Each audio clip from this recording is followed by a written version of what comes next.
Hi guys, I'm Michaela Hunt with DMH Newslink for NowDecatur.com, and we're talking about snoring today because that affects a lot of people. Whether you're hearing it in your bedroom or you're experiencing it yourself, Dr. Monica Moni is with us. She's a primary care doc here at DMH. Why do people snore?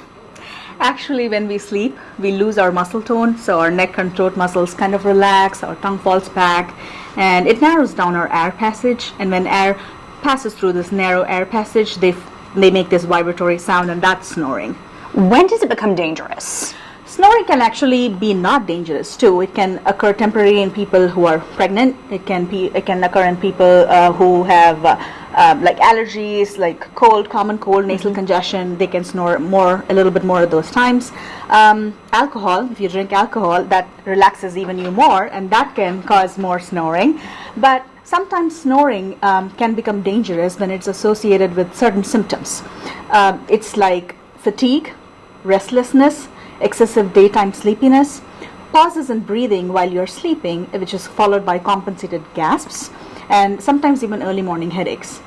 So these symptoms, when they are associated with snoring, they can be related to a condition called obstructive sleep apnea, and that can be dangerous. Obstructive sleep apnea can occur by itself. It's because you have an obstruction to an air passage.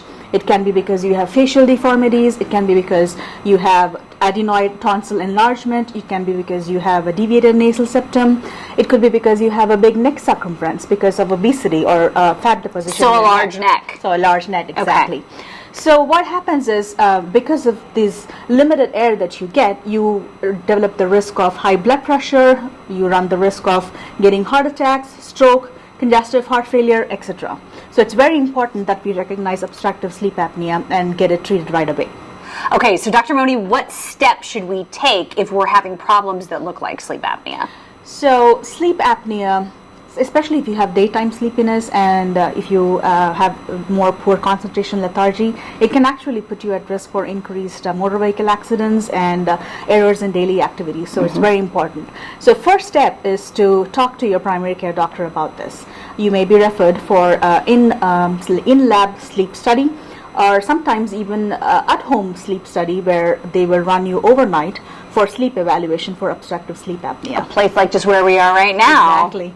So it's very important that you treat sleep apnea once it has been diagnosed, because untreated sleep apnea has a high cardiovascular risk, and you can avoid accidents, and it's very simple treating sleep apnea too. So Dr. Moni, what steps should we take if we have a real problem? The first step you need to take is to talk to your primary care doctor about this. You may be referred to an in-lab overnight sleep study. Much like the one that we have right behind us, right? Exactly. Sometimes people who are at increased risk but who don't have other comorbidities, they may even qualify for an at-home sleep study, which is used to diagnose obstructive sleep apnea. So I have to ask this question. You know, you think about those helmets that people have worn with CPAP machines. Is it still that uncomfortable right now or hard to sleep with?